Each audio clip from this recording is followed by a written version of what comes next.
আজকের বিশ্বে তিনটি বড় সামরিক শক্তির মুখোমুখি অবস্থান দিন দিন স্পষ্ট হচ্ছে। একদিকে ন্যাটো, অন্যদিকে চীন ও রাশিয়া।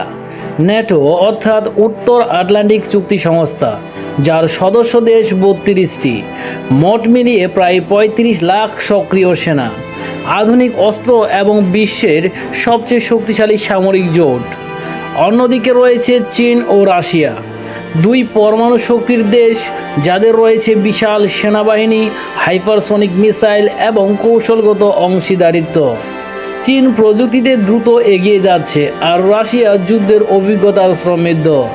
তাহলে প্রশ্ন হলো, ন্যাটো বনাম রাশিয়া, কে বেশি শক্তিশালী?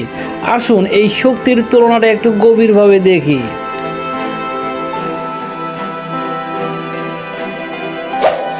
মিলিটারি বাজেট বা সামরিক বাজেট।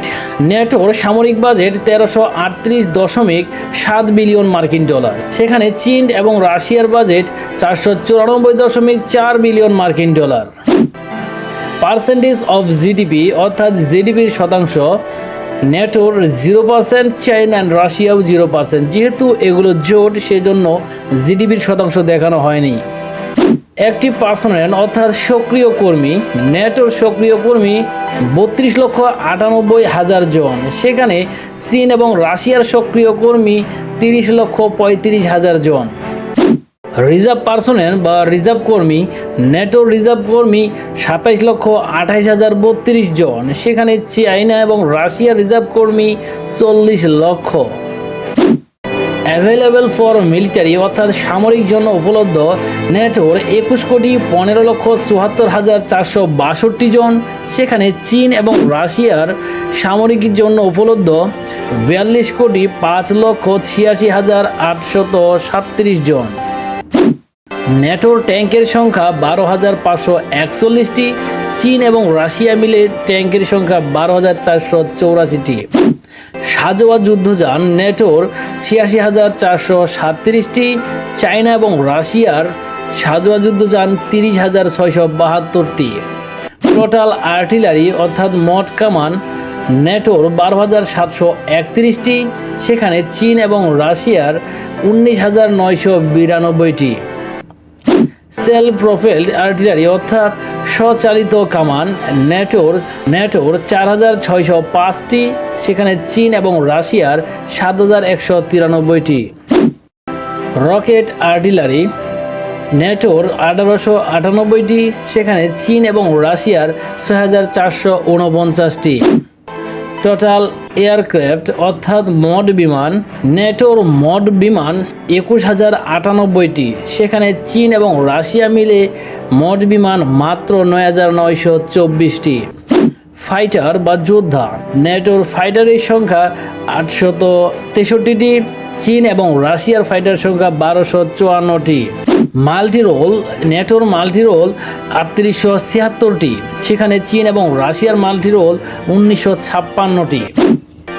অ্যাটাক বা আক্রমণ, ন্যাটো আক্রমণ করেছে মোট 642 বার। সেখানে চীন এবং রাশিয়া আক্রমণ করেছে 970 বার। ন্যাটোর হেলিকপ্টার 7,890টি। চীন এবং রাশিয়ার হেলিকপ্টার 2,932টি। ইউক্যাভ বা যুদ্ধ ড্রোন, ন্যাটোর যুদ্ধ ড্রোন 964টি। সেখানে চীন এবং রাশিয়া মিলে যুদ্ধ ড্রোন মাত্র 265টি। টোটাল নেভাল অর্থাৎ মোট নৌবাহিনী, ন্যাটোর 2394টি। সেখানে চীন এবং রাশিয়া মিলে মোট নৌবাহিনী 1414টি। এয়ারক্রাফট ক্যারিয়ার্স অর্থাৎ বিমানবাহী বাহক, ন্যাটোর 30টি। সেখানে চীন এবং রাশিয়া মিলে মাত্র 7টি।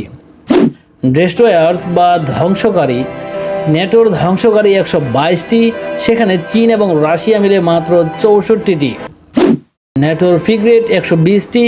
সেখানে চীন এবং রাশিয়ার ফ্রিগেট 59টি। করভেটস, ন্যাটোর করভেটস 64টি। সেখানে চীন এবং রাশিয়ার করভেটস 155টি।